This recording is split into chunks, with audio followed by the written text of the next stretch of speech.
Shabbat Shalom. Good morning, everyone. I am Rabbi Jenny Greenspan for Congregation Beth-El here for our weekly Shabbat morning Torah Talk. This week on Parshat Ekev, the third parsha of the book of Deuteronomy. As usual, if you would like to follow along with me with the Etz Chaim Chumash, you can open another tab to go to bez613.org and select under our worship menu the Shabbat resources, and you'll scroll down and see the Torah Talk resource with the link to the Etz Chaim Chumash. If you are using a physical copy of the Etz Chaim Chumash at home, go ahead and grab it. And of course, as usual, any other Chumash is also fine. This week I'll be looking at Deuteronomy chapter 11, verse 13, which does also mean if you don't have a Chumash at home but have a Siddur of the Orthodox Conservative or Reconstructionist movement, you can follow along with me there as well. And I'll say why I did not include the Reform movement in just a moment. But otherwise, if you are using an Etz Chaim Chumash, I will be on page 1052, whether in the PDF or the physical copy, or we can look in a Siddur or any other Chumash. But for now, of course, our morning greetings. Let's say Shabbat Shalom and welcome to Peter Tahonar Meir, to Phyllis Lugar, to Amanda Siegel, and probably Miles as well. Shabbat Shalom to Ellen Hamburger. So good to see everybody joining each week. Good morning to Jody Zucker and Shabbat Shalom to you and to all. Good Shabbos, yes. So thank you so much for joining. So this week we are actually going to pick up on a little bit of a theme that we began last week because the Torah portions present it that way. So if you are holding a Siddur, I mentioned, you can look in if you happen to have either a Lev Shalem or a Kol HaNeshama, I can tell you the pages on those, but others you'll want to track down the second paragraph of the Shema, which is why I said the Reform won't likely include. So we'll say Shabbat Shalom, and welcome to others as well, to Jim Hammonds, to Jim Roth, to Carol Vanover, and of course Shabbat Shalom to my parents. Welcome everybody, and we are good to go. So as I said, we are looking this week at Parshat Ekev. And in Ekev, we are looking at a Torah portion where the people are finally preparing to actually stop wandering the desert and enter into the promised land, and given final warnings on what to expect there and how to take care of it.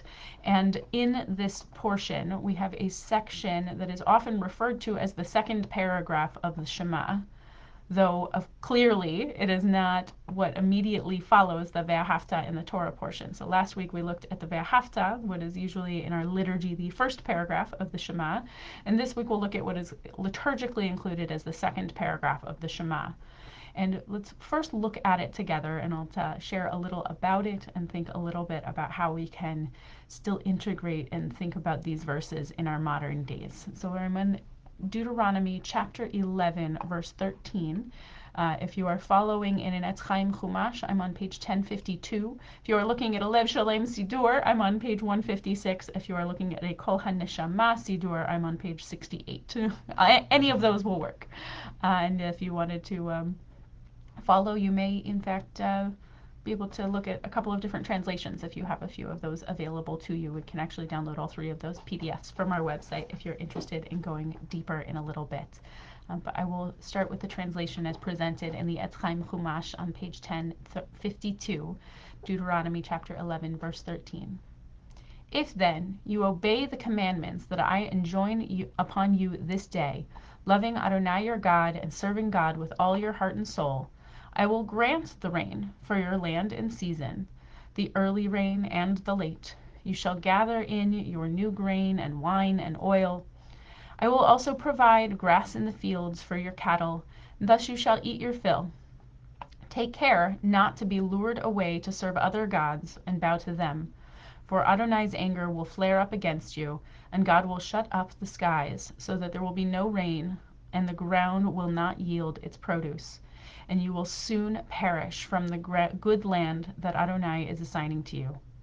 Therefore, impress these my words upon your very heart, Bind them as a sign to your hand and let them serve as a symbol to your forehead. Teach them to your children, reciting them when you stay at home and when you are away, when you lie down, when you get up, and inscribe them on the doorposts of your house and on your gates, to the end that you and your children may endure in the land that Adonai swore to your fathers to assign to them, as long as there is a heaven over the earth. So in that second paragraph, as the Etz Chaim renders it, starting at verse 18, we see the similar theme to the first paragraph of the Shema that we read last week, the binding to our hands and to our eyes and putting them onto the doorposts, the same references to tefillin and to mezuzot as reminders. We spoke a little bit about that last week. Here, though, the reminder seems not to be about loving God, like ve'ahavta et Adonai Elohecha, which we looked at last week, but rather seems to be these reminders are attached to these other commandments of following God's ways so that we do not have the rain stopped and to avoid idolatry. This is, of course, a very difficult theology to look at in the modern age.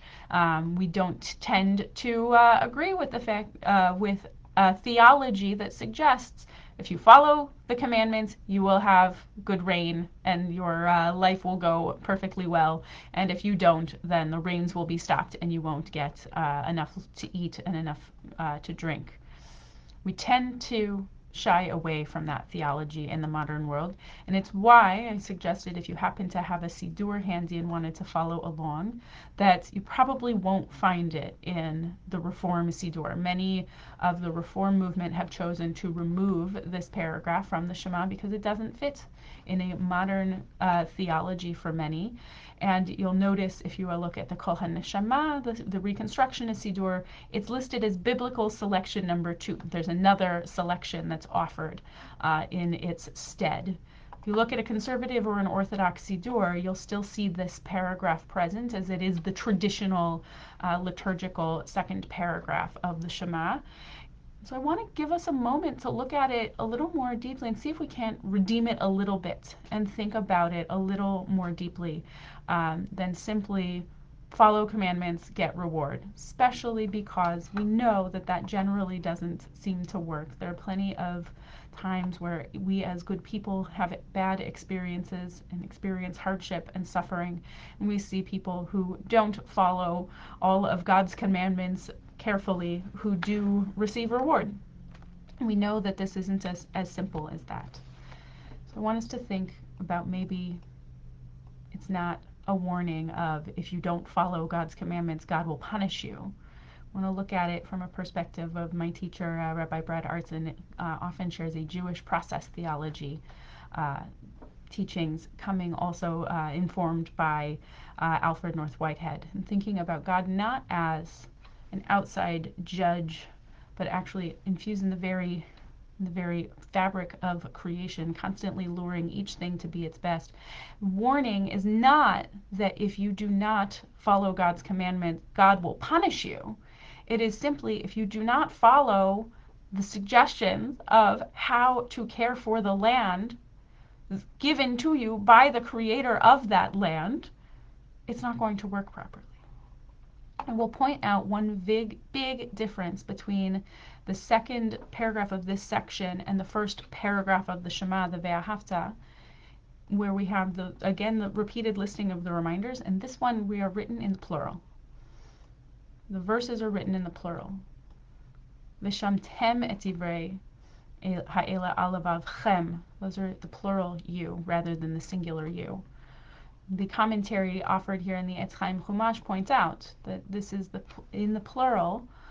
It's not about whether an individual does good and receives an individual reward, but perhaps on a communal level we do. If we as a community do our best to care for the environment, then the environment will continue to function the way that it was created to function. And if we instead, as a community, as a society, follow the idol of caring for ourselves individually, then we may run into a greater likelihood of the environment not working the way it's supposed to. Climate change is not a punishment, but rather the simple consequence of not caring for the creation as the Creator intended for us to care for it. So it's one way to look at this. I would also share that in the Kol HaNeshama Sidur at the bottom on page 68, you'll see a comment from Mordechai Liebling. So this is a warning against the idolatry. This warning against idolatry has ecological significance. If we continue to pollute the environment, thus display contempt for the integrity of God's creation, pure rain will cease to fall. If we look at it, so we have an agreement here from the process theology. It's not a warning of punishment, but rather a warning of this is the consequence. God knows everything that there is to know, and there is something that will happen if you don't care for the environment properly. Pure rain will cease to fall, and the ground will cease to give forth its produce. I think that both of these help us remind us ourselves that we as individuals are part of a community. In every aspect of our lives, we have our individual lives and we have our communal lives.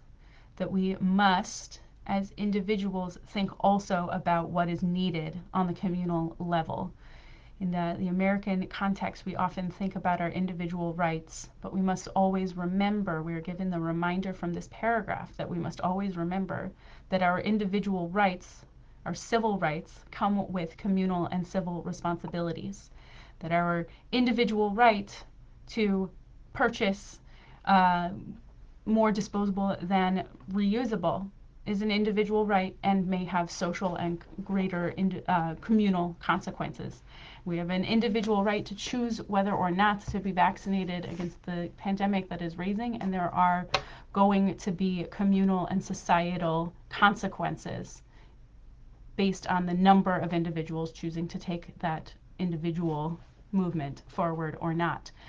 So I hope that this paragraph can come to remind us not to be read, I hope this paragraph can come to be read not as a warning that if you don't follow every one of the little minutia of God's commandments, you individually will receive a punishment, but rather we can look at it as a reminder that we as individuals must take care of the society as a whole. That if all of us can do our best to care for the creations, this parsha is very much about the land. If we can do our best to care for the creation, then creation will keep caring for us. I hope this Shabbat and this week, as we move ahead, we can look at this and see that reminder that my individual power does have social impact and does have communal impact, and that we can all make choices as individuals, not only with ourselves in mind, but with what the reward we hope for on the communal level will be. That we can remember that healthy and good acting communities do actually tend to receive goodness back as we care for one another. I'll say Shabbat Shalom. Thank you so much for joining me. I look forward to seeing any who are able to join us in person for our services at 10 o'clock in the sanctuary, and our live stream will of course be available at bez613.org/watchlive. And I will look forward to seeing you in the sanctuary at 10 o'clock as we continue to think about how best to act and to care for one another and to keep our creation strong and to avoid the idolatry of individual reward, and rather to focus on the reward of communal care. Like Shabbat Shalom, and thank you so much for joining me.